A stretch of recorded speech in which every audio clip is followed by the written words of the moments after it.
Hello guys, for today's video ay babahagi ko sa inyo kung paano gumawa ng art design na katulad nito, step by step. Sana ay manatili kayong tumutok hanggang matapos ang ating video. Simulan na natin, let's go! First step ay kumuha ng miskat na tiles. At dahil concrete ito, ang kailangan natin i-apply dito ay skim coat. Silyahan muna at gumawa ng design. Depende po sa inyo kung ano pong gusto nyong design. Ginawa ko po ay ganitong design na parang wall breaks na makikita nyo sa mga pader. Kaya tiles ang napili kong crown kasi makinis na to. Patuyuin muna natin mga 1 oras lang. At make sure talaga na hindi na siya basa. At dahil tuyo na, first kutan na natin ng kulay na semi-gloss. Mas maganda na background na kulay is yellow or kahit anong kulay basta light. Huwag lang yung dark na kulay kasi yung top coat natin dito is dark, is chocolate brown. Yun ang pansamantala natin gawing aspi para makagawa ng design. Ang ginagawa po nating tutorial ay sample lang po at hindi po ito decoration sa wall. Pinapakita ko lang sa inyo kung paano gawin ang ganitong design. Baka meron kayong makuha ng idea kung gusto nyo gawin sa mga bahay nyo. At kung nagustuhan nyo ang video ko, ay pwede nyo itong i-share at ipamahagi. Baka sakali may matutunan din yung makakita ng video na to.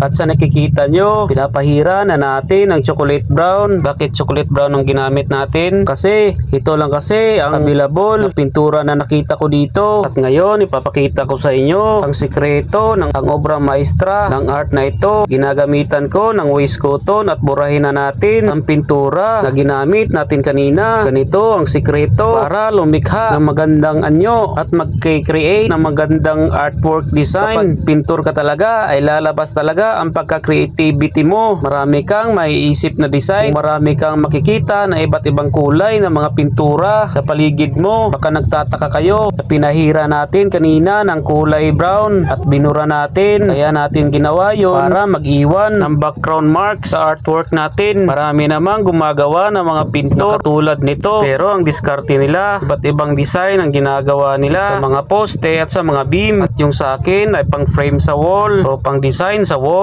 So inulit natin na burahin para makita yung light tint niya from dark to light para mas pansin ang design niya. So ito na nga, natapos na ang ating artwork design. Meron naman tawag sa design na to kaso nakalimutan ko kung ano ang pangalan nito. Comment down below sa mga pintor kung alam kung ano ang tawag nito. Salamat sa panonood. Sana ay may napulot kayo na idea. Don't forget to follow.